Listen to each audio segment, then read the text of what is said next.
asiyependa kuona watu wake wakiangamia kwa kukosa maarifa.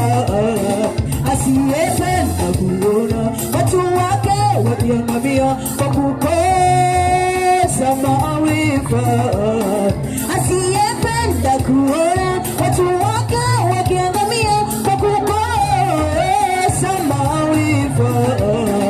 Sasa anawaagiza watu wote wakiwa mahali watubu.